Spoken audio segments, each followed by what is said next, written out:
Um, to begin tonight's event, we've asked all of our esteemed panelists to offer a brief introduction to their own work and the ways in which their work engages generic hybridity, which is a sort of maybe unnecessarily complex way of saying that it doesn't conform to our expectations around genre.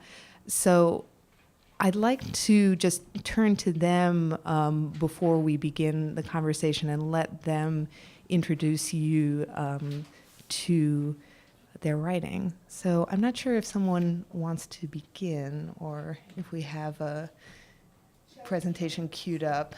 Sure, I'll begin. So I think the most useful thing for me to do at this point is to talk about a whole number of my projects so you get a sense of the range of things I work on. You can turn the sound off. I'm just going to leave this playing in the background while I talk a little bit about my various works. These are from the Skin project that you heard mentioned, and I'll tell you about that first.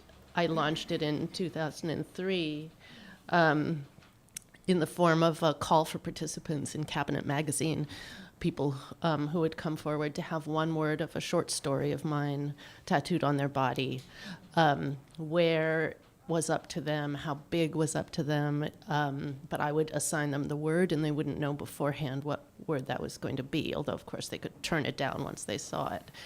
There are 2,095 words in the project, and the story is intended to be published in no other way, so the tattooing is the publication. And much to my surprise, after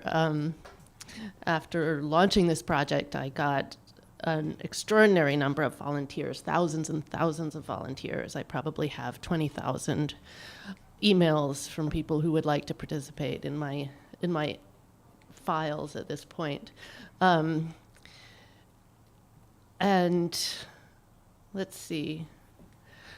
I think a couple of things I want to point out about the project. One is that it's a ceaselessly rearrangeable story because its participants are walking around in the world. They're having random encounters with strangers and with each other. Sometimes their tattoos are visible, sometimes they aren't. So there's a sort of transient readership that will get a glimpse, say, of one word totally out of context and maybe suspect that it's part of a larger story but not know what that story is. Well, a couple of my participants have already died, and that's something that I make provision for in the project itself, actually, because the subtitle of the work is a mortal work of art. And part of my intention is that it eventually erase itself entirely from the world. So it edits itself over time, essentially, as people drop out. And since I haven't yet finished publishing the work, and several of my participants have already died, that means it never will exist complete in the world in its original intended form. So it's this evolving, wandering, collective, patchworked kind of story. The bodies form a kind of monstrous collective body that never will come together in one space. And I guess to me that speaks to my understanding of language itself as this recombinant collection of fragments that, for me, are very physical. And that brings me to my very first published work called Patchwork Girl, which is a hypertext that I wrote in 1995, so way before I had even been on the internet for the first time. But I was at Brown University and introduced to the idea of writing texts that were meant to be read on the computer and in a network format rather than in a linear way. And so in response to this idea, I wrote this sort of a novel about a female Frankenstein monster.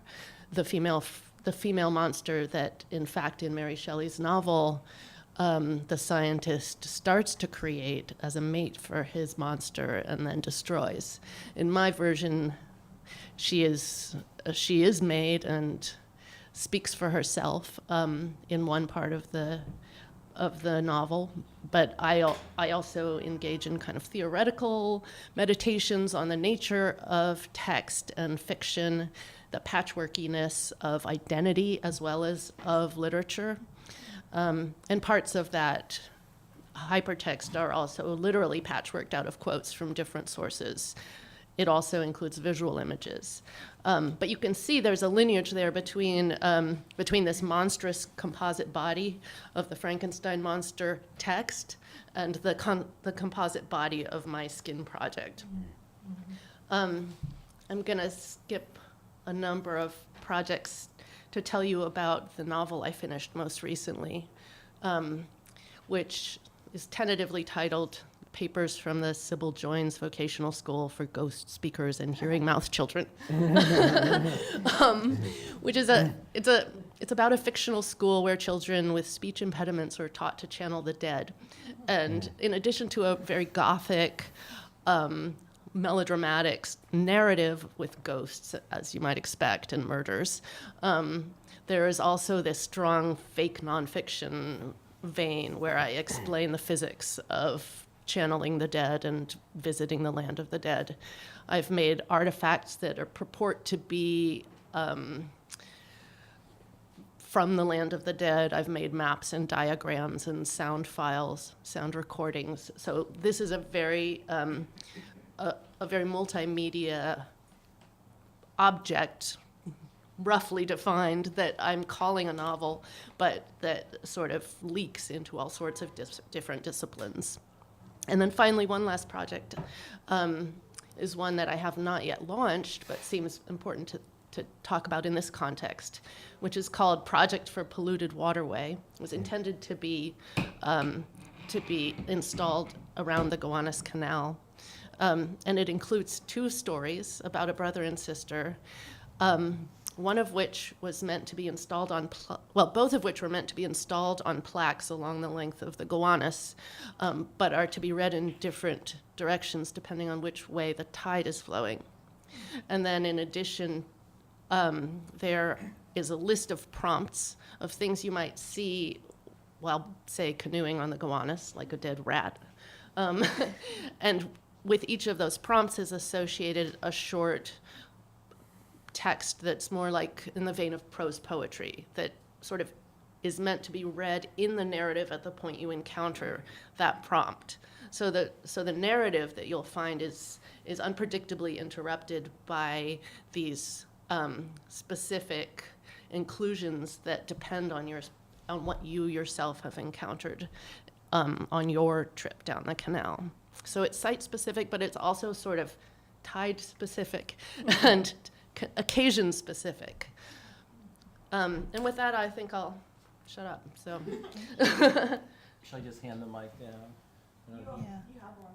Oh, that's true. I didn't know if I wanted to use the standing mic. I was sort of jealous of Shelley's command of the mic, so I'll use the mic as well. Hi, I'm David Shields, and I think after Shelley's presentation, I fear that my presentation might be a little pedestrian, no canoeing rats or anything like that. But I'll tell you a little bit about the arc of my writing life that brought me here. In many ways, in genuflection to David Markson. I in my 20s and early to mid 30s, I wrote 3 increasingly unconventional novels, but books that were recognizably novels. A very traditional novel that Steve Erickson, in one review, called almost a parody of the conventional novel. And I'm thinking we're having it reissue. We're thinking of putting that on the cover. And then a second novel that I think is a more interesting book, but a book called Dead Languages, and it's sort of a meditation upon language and stuttering, to call back to Shelley's project, but it's also recognizably a relatively conventional bildungsroman, a growing up novel. Then a third book called Handbook for Drowning, a novel in stories, which slips and slides in between genres. Some pieces feel pretty essayistic, some feel rather collage-like, some feel like kind of shockingly conventional stories, almost parodies of the conventional short story. But it sort of comes together, I hope, into a book of thematically linked stories.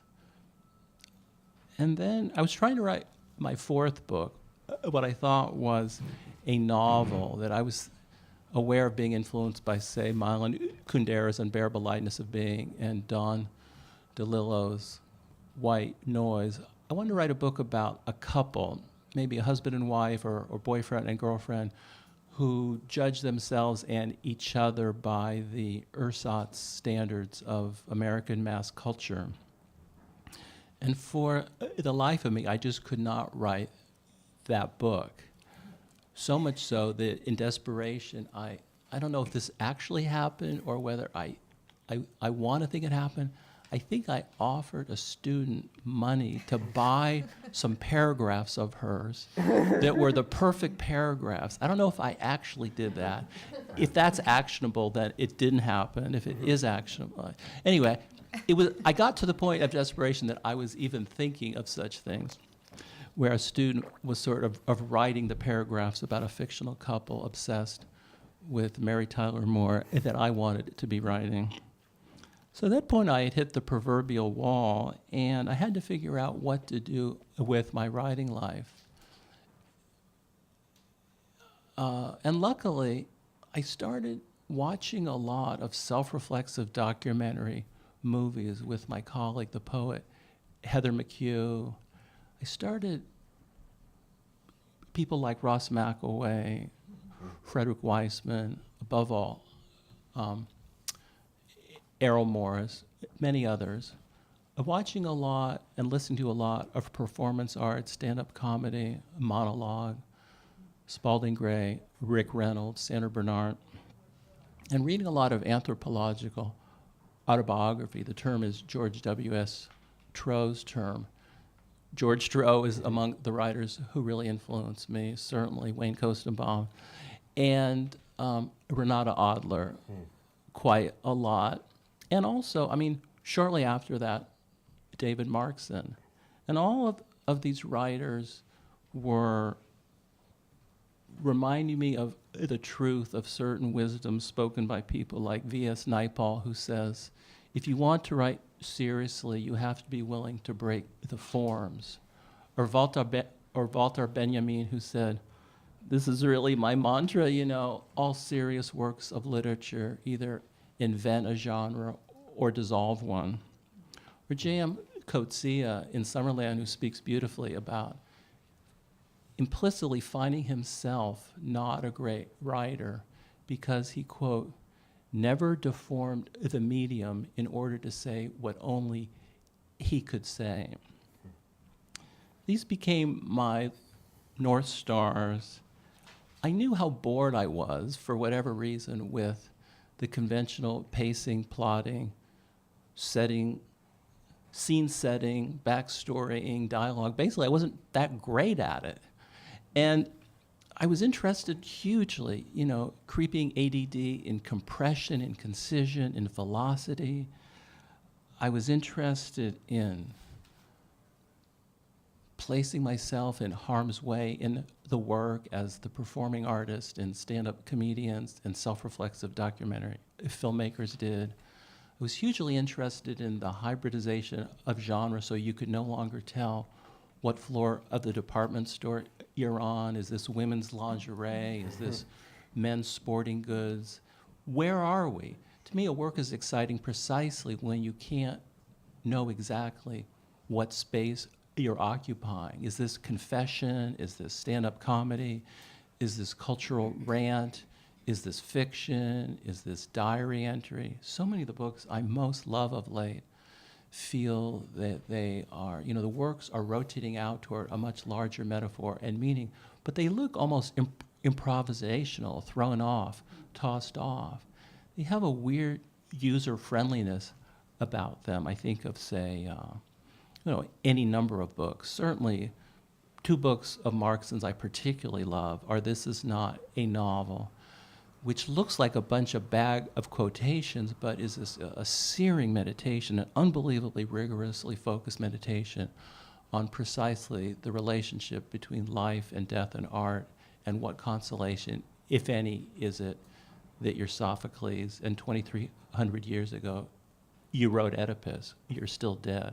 What possible value is it that we're still reading Sophocles to Sophocles? So I was hugely, what would you call it? What's the term? Turbocharged by all of these works. McElwee, Renata Adler, Trudeau, David Markson. And it's terribly important to me to emphasize in Markson, for instance, to me the best book I've read on 9/11 is Markson's Vanishing Point. He barely mentions it, but it's the smartest book I've read. It has that beautiful cover. Is it Ross Bleecker on the cover? Do you remember the cover of the original paperback of Vanishing Point? It seems to evoke the falling man from 9/11. And it's terribly important to me that in all, as I like to say, collage is not a refuge for the compositionally disabled. A lot of people think a collage work, a la, say, whether it's Maggie Nelson, Sarah Manguso, Amy Fusselman, Simon Gray, Leonard Michaels, Spalding Gray, David Markson, that the works are a kind of loose baggage of coins.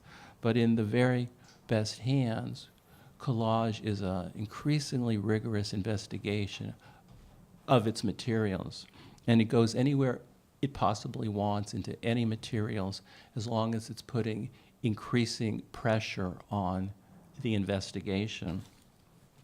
A couple other features of the works that I really love is, some of this is implied, they're hybrid, they're lyric rather than narrative. The momentum of the work doesn't derive from the exfoliation of plot, but the investigation of theme. It tends to sort of jump the tracks, as, say, Ross McElwee Sherman's March does. Starts out being a biographical film about General William Tecumseh Sherman, and winds up being about the toxic masculinity of the male gaze. You would never have figured out how the film got there. I sort of like to think of these works as sort of postmodernism with a human face. They're full of trickery and self-consciousness and self-reflexivity, but they're always serving quite serious human investigative needs. We're always reading the parts discreetly, but they're always part of a larger whole. The whole, how does the line go? The whole is greater than the sum of its parts. As we were talking earlier, Wayne was saying, well, there's just this line in Markson where Markson just says Goethe. There's just that one line. But I would argue that the book only works if that is part of a much larger and considered investigation. Picasso says a great painting comes together, just barely. And so many of these works, to me, pivot on that particular comma. These works come together just barely. And, if they come together too obliquely, the reader is frustrated as having just read a kind of loose assemblage. If the works come together too obviously, the reader feels patronized. And so much of what I love about this kind of work is that it demands a very attentive reader who's paying attention to something more than turning pages and making exciting connections between seemingly disparate things, and thereby building a bridge across the abyss of human loneliness, nothing less.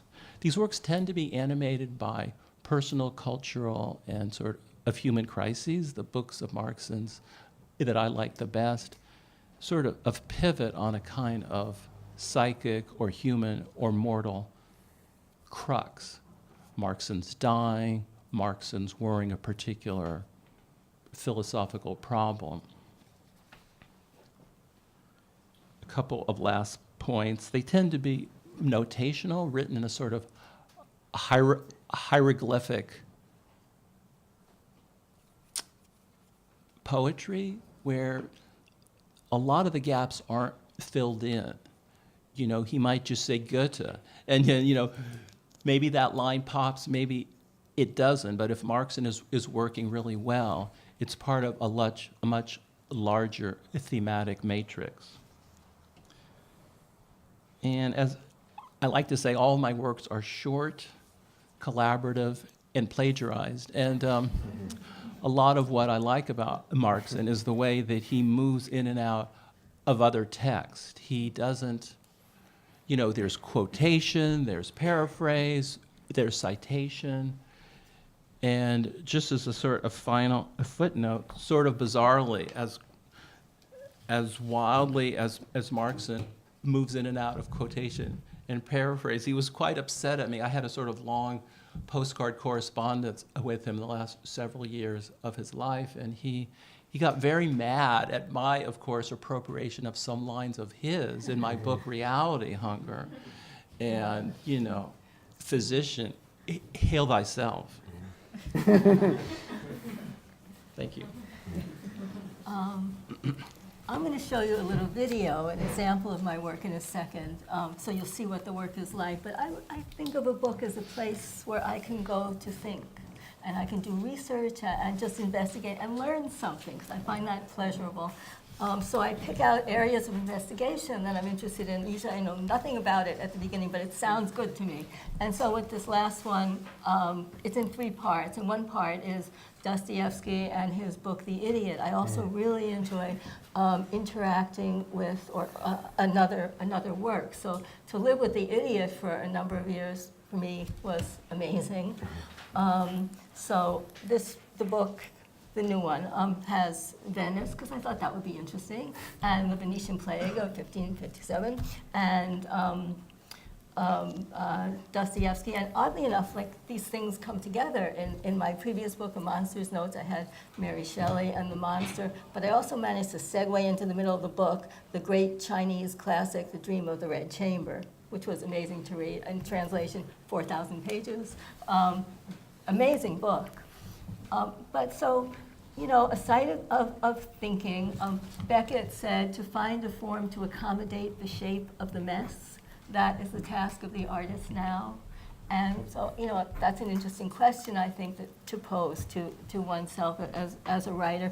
You go and you sort of fly by the seat of your pants. You know, I don't know what the book's going to look like. I just know what I want to think about. And I don't even take for granted what a page is going to look like.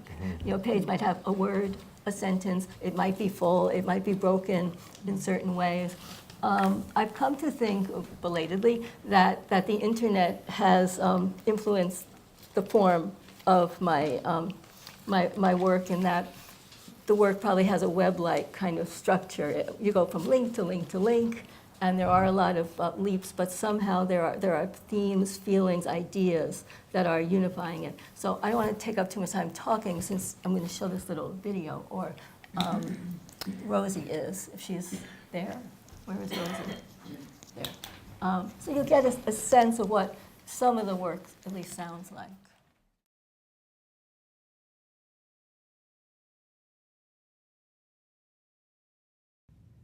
The notebook was kept by a patient on the old hospital island of San Cirolo. Pasted in among his pages were notes from another patient who suffered from a rare genetic illness found in Venice. First, there's difficulty falling asleep, and then eventually the afflicted can't sleep at all. Often there are hallucinations. Her eyes had blurred, and she'd asked him to read from Dostoevsky's great novel, The Idiot. Like him, Dostoevsky and his novel's main character, Prince Mishkin, were epileptics.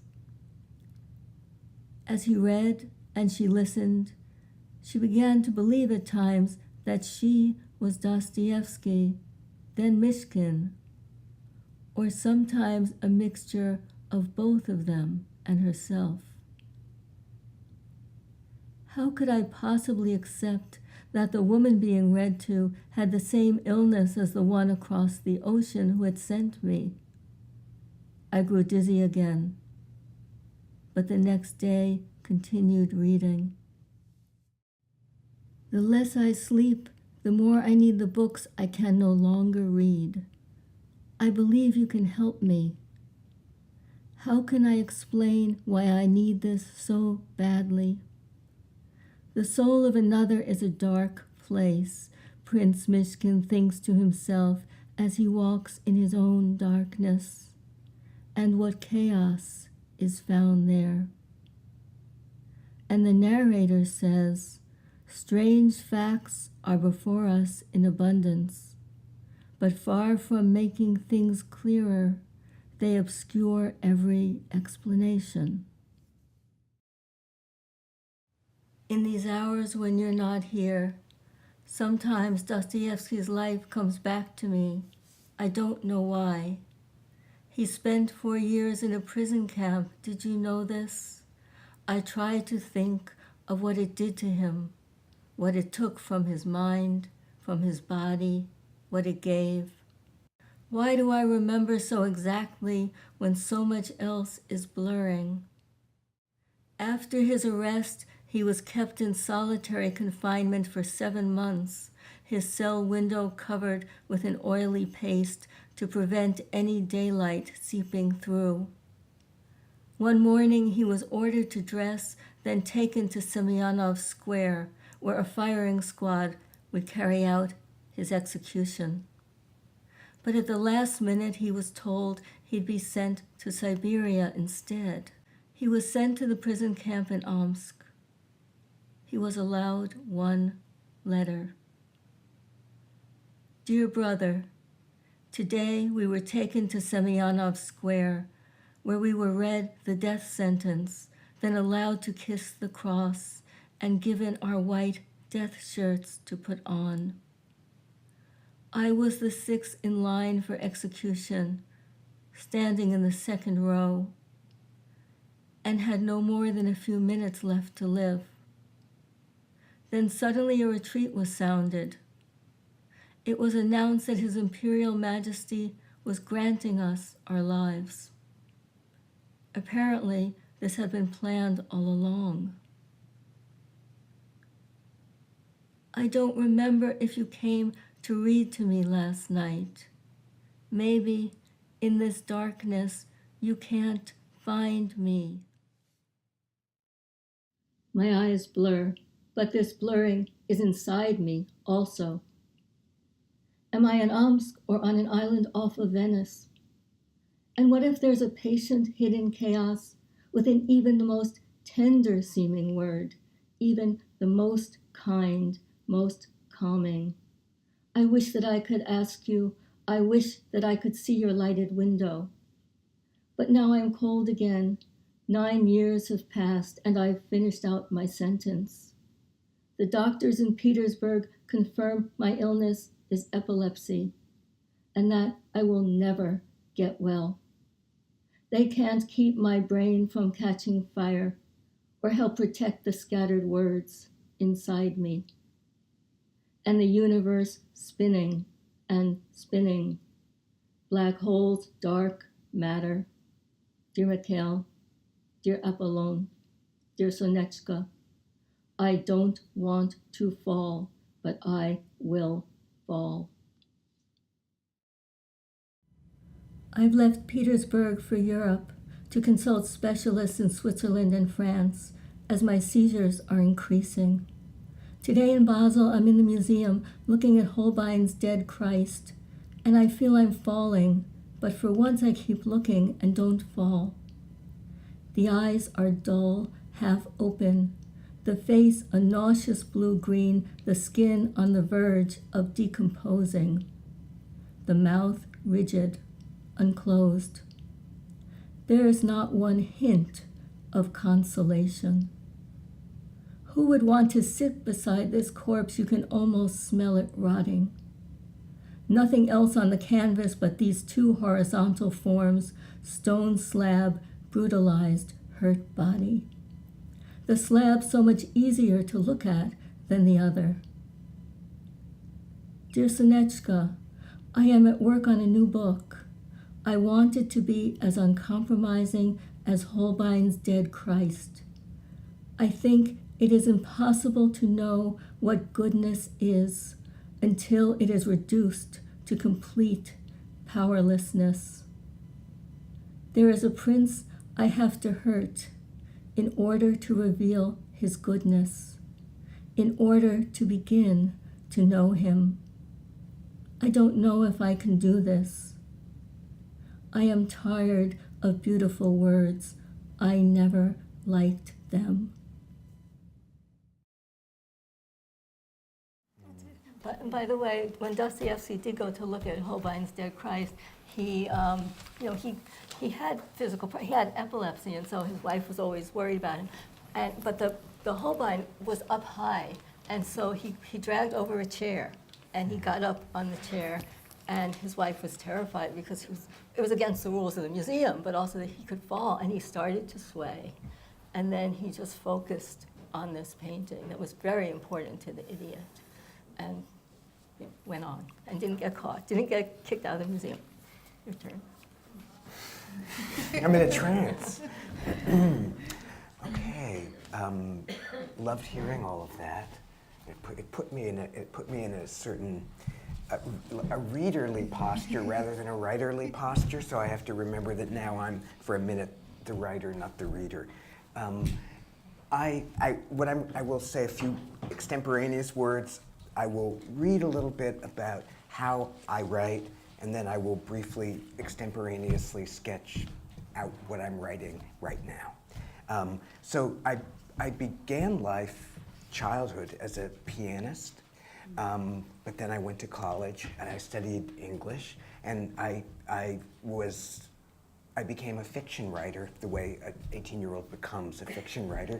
But I discovered a kind of interior sanctuary by doing it. It really constituted me as a subject to write fiction. And I went to graduate school to study fiction writing at Johns Hopkins, and I wrote a book of short stories, and then that was it for fiction. For various reasons. Maybe it was the process of getting an MFA in it. And I decided I had always preferred reading poetry, and that I wanted to be a poet, and I had always been a poet in prose. And so I reinvented myself as a writer of essentially narrative poems. Then I went to graduate school in English to become a critic and an academic, which I am, and discovered that writing critical prose was also an expressive act. I largely discovered this by myself, not in the classes I took, as wonderful as they were. My dissertation itself was not an expressive work, except covertly. But after I finished graduate school and was still writing and publishing poetry, though not fiction, I began to write critical prose in a way that brought into it the fiction writing I had done and the poetry I continued to do. And my life since then has been, my aesthetic life has been since then a series of attempts or experiments to bring more and more into unity these expressive threads, including music. So I will speak now, or read a little bit, things I do when I write so-called critical prose, meaning nonfiction. Things I do that make it not critical prose, and that make it novelistic or poetic. I interrupt my critical prose with autobiographical interludes and asides. I interrupt my critical prose with digressions. I interrupt the prose by expanding dependent clauses and by treating parenthetical grammatical elements as independent narrative elements, affording me freedom from the expository restraints of the sentence as a whole. In other words, I declare oasis within the sentence, within the parenthetical elements, and that they mutiny. I use chants, or so-called Oulipian, referring to the literary movement Oulipo, that believed in fixed constraints for fiction writing. I employ these elements in my critical prose to divert the argument and derail the content. I atomize the structure of my prose by writing in numbered fragments or in flush-left paragraphs separated by asterisks. You would call it technically parataxis, which just means that there's no connective tissue and it's just this and then that and then this and then that. Parataxis, an ugly word for a liberating practice. I create a fictional aura within my critical prose by developing a narrative persona who is the investigator, and I exaggerate my own obsessive qualities by creating the voice. I use the I in my critical prose is not me, but a fictional persona of an obsessive interpreter. And I have developed this persona, which is not exactly me, but this elaborator or interrupter or trickster. In one book project, Hotel Theory, I went to the greatest extremes by dividing the book into two parallel columns in different typefaces. The column on the left was Hotel Theory, and it was a series of critical ruminations on the poetics of hotels, itself written in a somewhat fictional voice, though ostensibly theory. And in the right-hand column, running concurrently but never conversing with the left-hand column, I wrote what I called a dime novel, meaning kind of trashy, but in a retro way. But to make it work for me, I used a chance device or a constraint. I omitted all uses of the articles a, an, and the, so that there were different kinds of stringencies or exclusions operating in both columns. In my critical prose, I heighten effects of rhythm and sound to bring out physicality and uncertainty. I use repetition in critical prose to intensify its tone of wishfulness, urgency, and unreliability. I increase the vertigo in my prose by omitting any helpful adverb-like devices that establish continuity. Long ago gave them up. Words like nonetheless, on the other hand, in contrast, or therefore. Personally, I approach each writing project as if it were taking place in my heart within the neighbor genre. When I wrote a critical book on opera, The Queen's Throat, in 1993, I really pretended I was writing a novel. Not just like slightly pretended. I was reading the Mambo King's book by Oscar Huelos. I was reading Manuel Puig. I was reading a lot of rhapsodic novels, and I just had pretended it's a novel. Just keep going, like the sense of speed. When I'm writing a poem, I often pretend it's a novel. The novel is the desired zone. I rarely occupy it. But when I have written a novel, I usually pretend it's a poem. And when I write an essay, I sometimes write it literally in poetic lines, and then before I turn it back into prose by removing the line breaks. Just a couple more of these devices. Sometimes I write either fictional or non-fictional prose in one chunk without paragraph breaks, because it creates a certain claustrophobia, but a certain kind of intense holding environment, and it's kind of, I think, a tribute to the prose poems of the Romantics and of the symbolists, Baudelaire and Rimbaud, where you never get a break, and you're always within this consciousness that you could pejoratively call solipsistic, but that's actually fun to be in.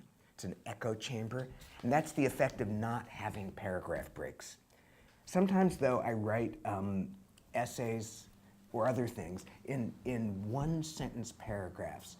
And I learned this from Ivy Compton Burnett, a fiction writer, and from Gertrude Stein, just a poet, everything, that the constant interruptions of the paragraph, the back and forth, create a kind of an atmosphere somewhere between screwball comedy and a stately gavotte or something, but the rhythm overstages the content. which is very important to me. Okay, so finally, what I'm working on now that sort of, that brings all these things together, I'm writing a trance trilogy, which comes from my notebooks. I've always kept a journal all my life, and I decided in 2012 that the journal would be published, and that I would write in a very automatic writing style in notebooks. The notebooks would be so thin that there would be essentially line breaks, and then when I would type them up, I would then harvest from this mass aphoristic stanzas. And the first volume is called the Pink Trance Notebooks. The second volume is coming out next year and is called Camp Marmalade. And I have done all the notebooks for the third volume.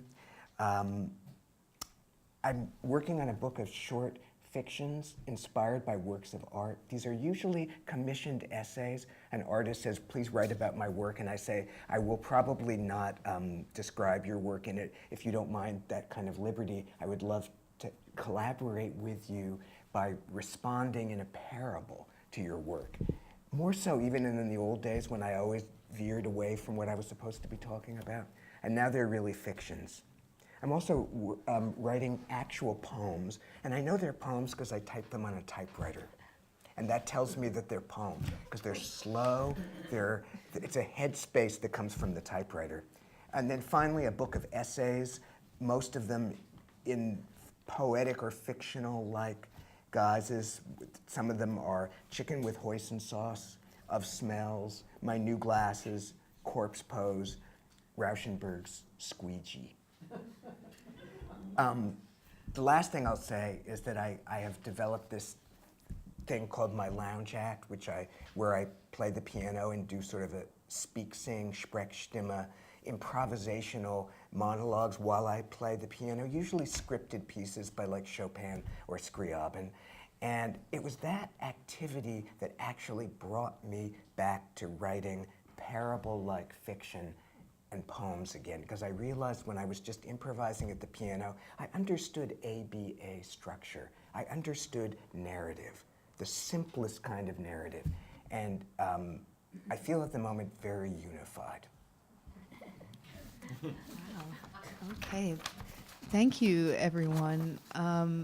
And just to say, if anyone has questions about the panelists' work, there'll be time for you to pose those at the end of the conversation, so please hold on to those. And I hope the panelists will also speak about their work further in the answers that they give. So I have a question for all of you that, well, it's a kind of problem that I have that I was hoping that you might be able to help me out with. Because when we come to the matter of genre, particularly around the novel, we're faced with the fact that the novel has always been a kind of genre agnostic entity, or it's been a literary space in which you got to include things that are not, strictly speaking, literary, like, I don't know, menus, like tips for how to do things. I'm sure you can think of many other examples. I'm not sure why those are the two that come to mind so pressingly right now. And I'm curious if we are in a moment right now where it's not enough to merely write a novel that includes items from other disciplines and ways of doing things than the literary sphere, but that one must also say, following Markson, this is not a novel in some way, that there's something really key about working in that fashion.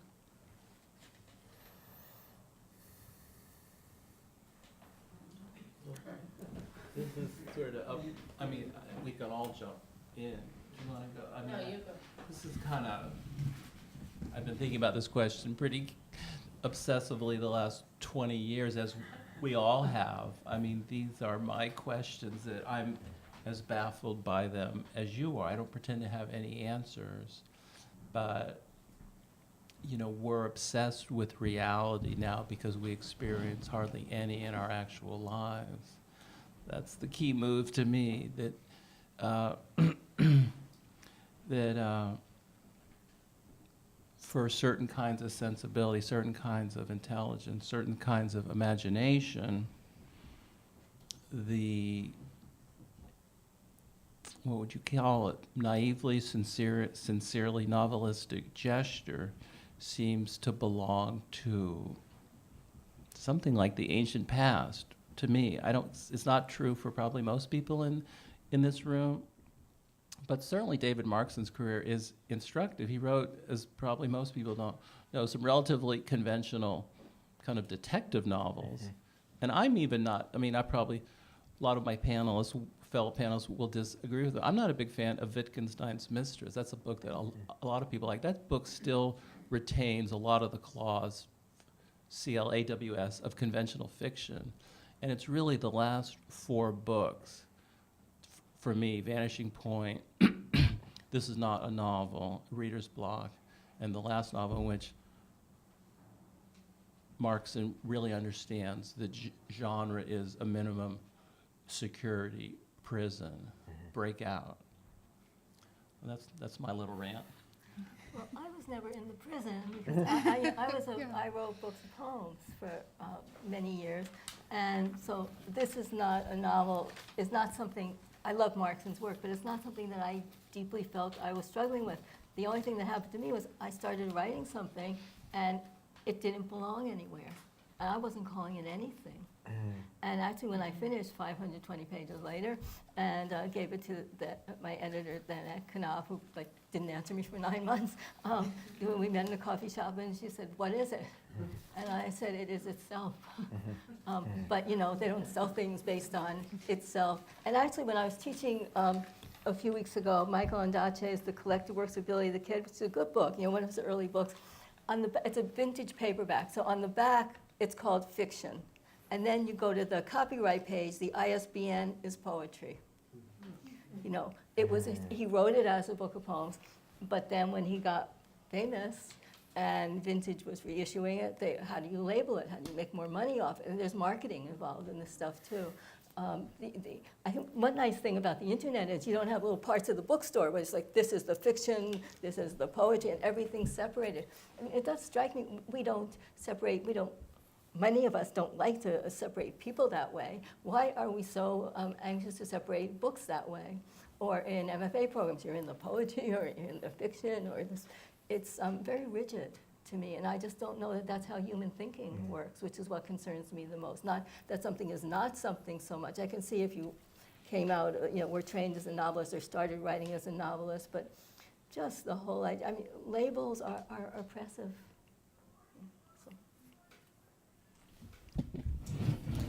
I'm going to frame my answer with a defense of Wittgenstein's Mistress,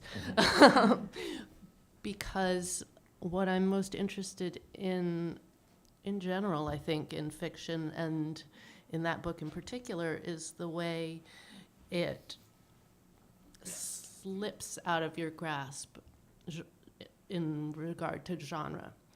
It presents itself as a novel. It engages you in a novelistic way in a narrative with something at stake in the conventional sense. Sure.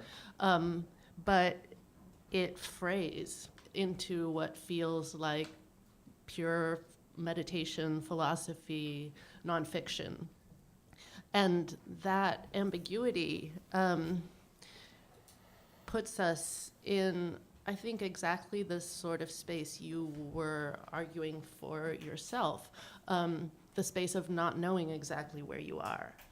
And I think even though my work often sort of verges in other people's eyes on art or performance or something other than, certainly something other than conventional fiction, it's always been important to me to continue to place it in relation to conventional fiction, maybe precisely because I think conventional fiction is such a rigid form, so narrowly defined. And I'm, on the one hand, interested in breaking open those constraints and redefining fiction, and on the other, in exploiting the expectations that they arouse in the readership of a familiar kind of experience. So people go into what is presented as a novel with the expectations that they're going to get a certain kind of gratification out of it. And I think that sets up the reader really nicely for disappointment, a disappointment that for me is revelatory. I'm interested in giving people experiences that they don't know what to do with and don't understand. And I think starting from thinking you know where you are is actually quite a good place to have the rug pulled out from under you. That is really beautiful. So I think I'm going to try Wittgenstein's Mistress one more time after that. Thank you. I like all of. Actually, I haven't read Markson's detective novels, though I own them. But I like Wittgenstein's Mistress, but it's my least favorite of. I want to speak about three kinds of spell or enchantment that I fall under as a reader that seem to me, as much as I'm an advocate of genre loosening, they do correspond to the three genres of fiction, poetry, and something like nonfiction. The spell that I fall under when I read poetry, particularly difficult or contemporary poetry, but also poetry from the past, is into a kind of plastic relation to or sculptural relationship to the whole body of language, particularly the English language in which I'm primarily reading, where I literally am kind of molding and surfing and being surfed by a pool of words that I'm not following the senses of semantically, syntactically, but that the words are like colors or shapes. It's like a kind of like a Kandinsky, 1913 Kandinsky painting where there's a whole field of linguistic stimulations. And I love that state. And it's where I don't understand if people say I don't understand poetry, because there is nothing to understand. It's a series of local titillations. There are sometimes other things going on too, but it's the language getting at you with all of its 1,000 fingers. And it's really fun just to open the book, move through it. Okay, fiction. I miss the trance of fiction. It's harder for me to enter it, but I can think that feeling of unknowing is typified by the great moments in Henry James's novels where a character has received some intelligence and there is a moment of abeyance of the plot, and where the person is maybe going for a stroll or on a ride, and is staring into space essentially, and that there is a kind of deep meditative hush that falls over you. You're identified with the character, and you're in this, but you're staring. It's a kind of blankness, though it's taking place within a fictional web, and those are really uncanny moments. You have to. And the third is, I would say, the space I mostly live in as a reader, in a sense, is the investigative and autobiographical, biographical spell. And that can be, I'm reading a biography of Barbra Streisand, which I recently did, and I'm reading the words, but I'm reimagining her life as told, and it's coming. I'm in a space that is essentially fictional because I'm picturing things with a depth and vigor that is not reflected in the prose I'm reading. It's not telling me what those rooms were like, but I'm in it and I'm kind of fishing for it. But I'm also, an analogous space would be that I'm reading, say, an essay by Susan Sontag, and I'm in a double space where I'm with her investigative mind looking at the phenomenon, but then I'm investigating her mind and her subjectivity through her sentences. And with reading nonfiction, I'm always doing that double thing, or often doing that double thing. I think those three spells are very linked, and I think that any spell you fall under as a reader is a good spell. Well, It sounds like we have here among our panelists different relationships to the idea of genre as something that is can be a conservative force, can be something to kind of push off of in one's work. And I wanted to say I do hear more and more, and I'm also open to this idea of being contested, that we are in a time in which genre is more changeful than has been the case in the past. I don't know if everyone agrees with that. That's, whatever. But I'm gonna start with that as a proposition. And there are two main rationales that I hear for this, and I will share both of them with you now. One of them has to do with media and how it is that people consume text, on what sorts of time scales, where online, and how, and so forth, and the sort of leveling of text and image online.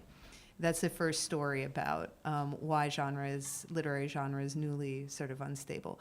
The second story it has to do with a sense that it's not just how we read and where we read that's causing this instability, but that there's a more pervasive instability within everyday life, that people experience new kinds of, to use a word that's become cliched, precarity with respect to employment and intimacy.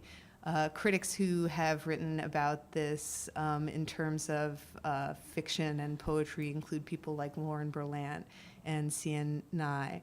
And I'm curious for the panelists if you find resonance in either one of those accounts about the instability of genre, or if you would offer other rationales. Shall we start with Wayne? Well, just very briefly, I'll say that it's interesting for me as a daily reader of the New York Times to notice how, we don't have to get too political or anything, but just to say that certainly the voice of the New York Times has changed radically in the last 4 months. And in my lifetime of reading, my adult lifetime of reading the New York Times, that's a signal event, I think a beneficial and necessary event, but it reflects not a kind of anarchic, doomsday collapse of the genres or anything, but a realization of the core nature of reporting and investigation, as well as taking responsibility for that there is a person behind the reporting, that there is an ethical agenda. And that's not being biased. It's called, however you wish to put it, I think that what we're seeing happening in the all kinds of precariousness, the way the voice of the broadcaster or the announcer from Fox News, the New York Times, whatever you say, that there's we're all thinking anew about objectivity, bias, clarity. Those are very potent topics today. You talked about rearranging. Did you see that the Times dropped its masthead today for the first time? They redesigned. Yeah. Yeah, there's a book that I did a year and a half ago called War is Beautiful, the New York Times Pictorial Guide to the Glamour of Armed Conflict, which is a critique of New York Times front page war photography. And it calls for exactly the thing that Wayne is saying the Times has done, which indeed the Times has done, which is to place the paper in a European continuum, say, look at 12 UK newspapers, they exist on a clear spectrum of political perspective. In part, I don't pretend that the Times necessarily changed because of my book, although they did file a lawsuit against the book, so they were fully aware of it. But I think that Wayne's metaphor is really a powerful one, that if as iconographic an institution as the Times is owning its own subjective voice in a staggering way that I totally agree is unheard of in our lifetime, it suggests an emptying out of that mission control authority in religion, in family, in gender, in genre, in paper of record at all. There's a great essay on all of this written 60 years ago by Alain Robbe-Grillet called Notes for a New Novel, in which he explains beautifully, it was really the progenitor of my book Reality Hunger in many ways, where he talks quite powerfully how, say, family and one's legacy mattered to, say, inhabitants of Balzac's early 19th century France. That one took, say, a horse to market and one lived a very slow-paced life in which, and that where one lived and who one's ancestors were mattered hugely. That this was, obviously pre-Freud, pre-atom bomb, pre-Heisenberg's uncertainty principle, pre-structuralism, and that the works of art that we create should reflect the pace and philosophy of our time, that relatively few working American writers have an overt belief in a deistic being, and yet many of the most acclaimed works of so-called fiction are odes to the unity of the universe, when the writer is very unlikely to have a belief in an ordering principle of the universe. So as time and place and space and relativity and God and psychology change, the works of art that we demand of our culture need to change. Do we look in visual art for a recreation of the Chartres Cathedral in painting? In music, are we recomposing Beethoven's symphony? No, but there is a funny oddity to the rear guard, in a way, of literature, because it has interesting sort of middle class and bourgeois origins, that the conventional memoir and the conventional novel can, in some hands, be a way not to wrestle with the exigencies of contemporary life, but to offer maybe a useful refuge from it. There's that beautiful line of Samuel Johnson where he says, a work of literature can either allow us to escape existence or teach us how to endure existence, going back to Wayne's idea of different kinds of rapture. And, I'm not right or wrong. I'm hugely interested in the latter rapture. I'm interested in a work that shows us how to endure existence. I'm weary unto death of works that only allow us to escape existence. As my friend Richard Nash says, the business of literature is to blow shit up. Or as Gertrude Stein said, everything is ugly until it's suddenly beautiful.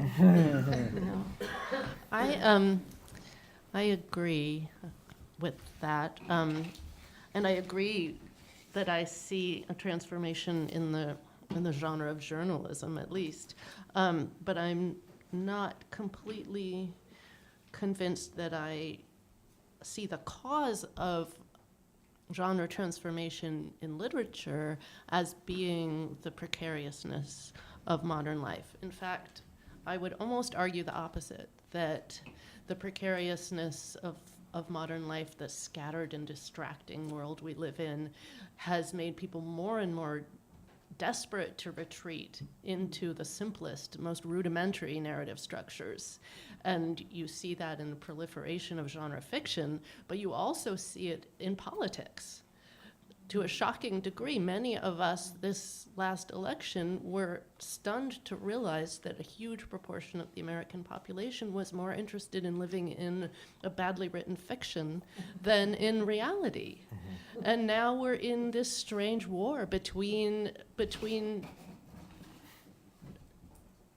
pulp fiction, the pulp fiction of one camp, and the weak weapons of truth and rigor and analysis on the other hand. Certainly not truth. I mean, truth with quotation marks, I hope. Not absolute truth. Well, a devotion to the possibility of truth, the attempt to figure out what truth is, rather than simply espousing the most comforting idea. Sure. I just recently in my class taught Nabokov's Invitation to a Beheading. And it strikes me as relevant because in my reading of that book, which is about a sort of dissident imprisoned in a repressive society, Nabokov seems to be arguing that repressive government is essentially bad fiction. And that the cure to it is good fiction. The cure for it. It may not take down the government, but it will at least liberate the individual from buying into the false narrative. And the book not only sort of instructs its main character in how to read his life critically and his surroundings critically, it instructs the reader in the same thing. And Nabokov pulls off this amazing trick of writing a book that's about what it's like to live in a bad novel without actually writing a bad novel. So I think somehow we need to be better readers, as well as better writers of our world, experimental readers, dissident readers of a reality that no longer has very strong tethers in what we used to call facts. Well, on that note, I will ask one last quick question, or maybe it's a request to ask you all to tell us about style and how it matters to you.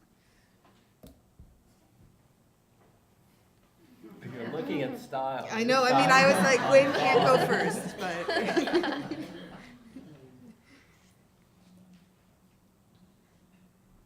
Well, Okay. I would just say I'm always teaching and reading Gertrude Stein, so I'm thinking right now of Gertrude Stein, and what I want to say is that the stance of the voice saying the thing can be, it is not just the icing on the cake, it is the cake. It has the vessels of the deepest meanings of words and the sensations that we have in the world that makes us use language are present in the words on the page that often get derided as mere style, and in an experimental writer like Stein, who seems to jettison deeper meanings and to be only on the surface, there's this illusion that it's some kind of heretical act to dwell in those pleasures of surface, but it's, the words are the vessels of history, science, geology, words, the textures and sounds and nuances of words have tremendous vitality and concrete roles in this world as agents. And that's style.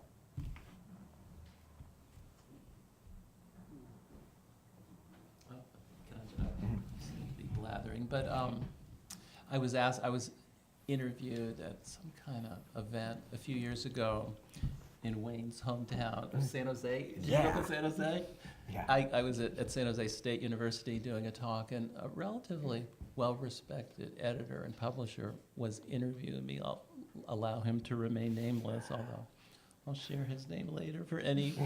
But he was asking me with a kind of impatience, like, don't you care about beauty? Don't you care about style? You know, and I was like, you know, I was furious. I was sort of, how dare you, sir? I care profoundly about beauty and style. I don't care about it in the terms that you would frame it.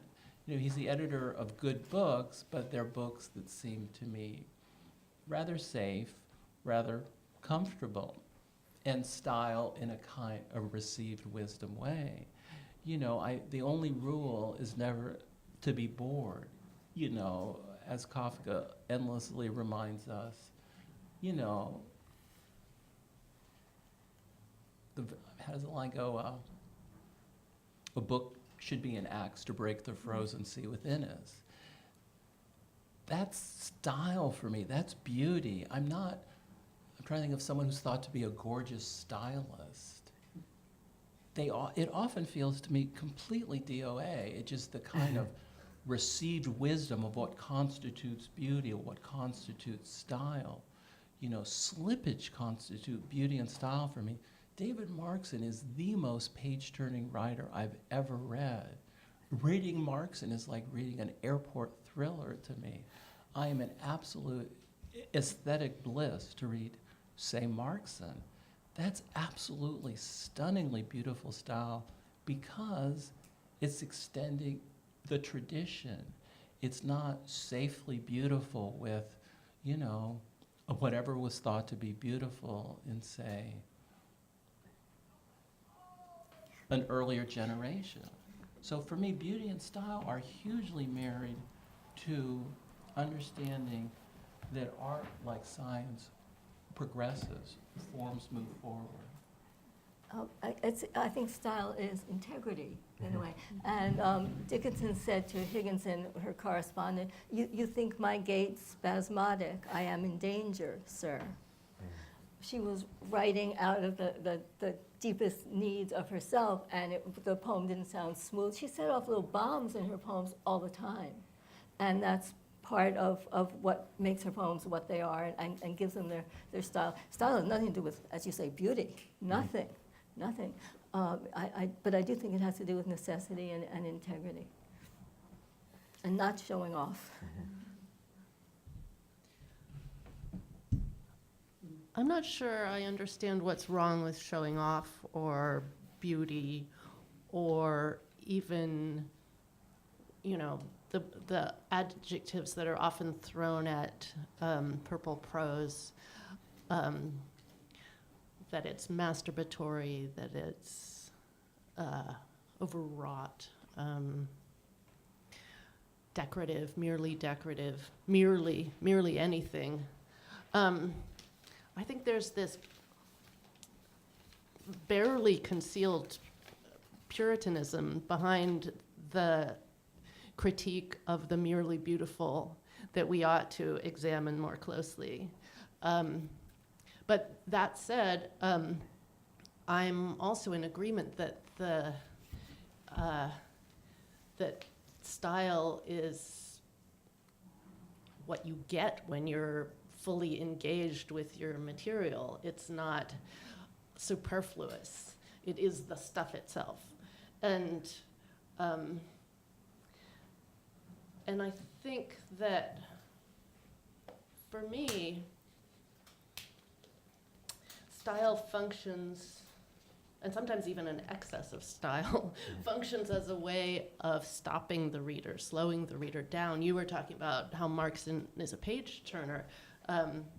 And I agree, but I'm actually interested in creating much slower reading experience. Not that I see any problem with Markson, but a lot of my time writing is spent on trying to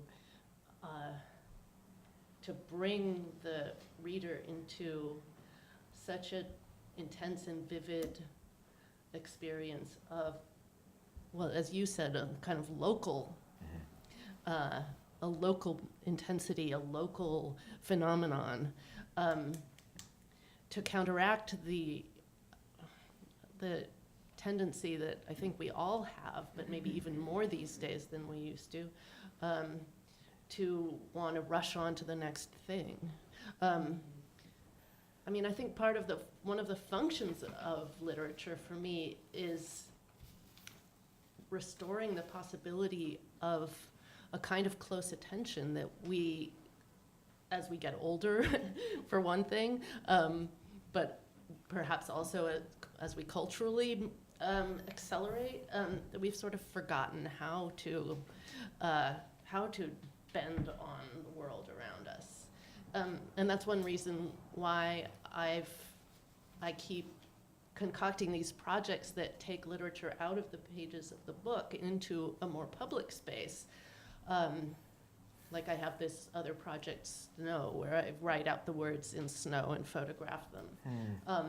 I put them up on the internet so you can read them quite quickly on the internet as this series of photographs, but the real pleasure of that project for me is in the detail of the photographs, and even more the actual lived experience of fashioning these words, which each individually take at least half an hour. Mm-hmm.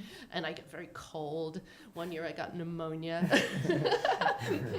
And I've learned like the textures of different kinds of snows and how they're conducive to writing, and some are good for writing in because they're wet, and some are good because they're dry but thin in the right way. And there's this specificity to that experience that for me informs the text in a way that doesn't have anything to do with the way you might read genre fiction, for instance.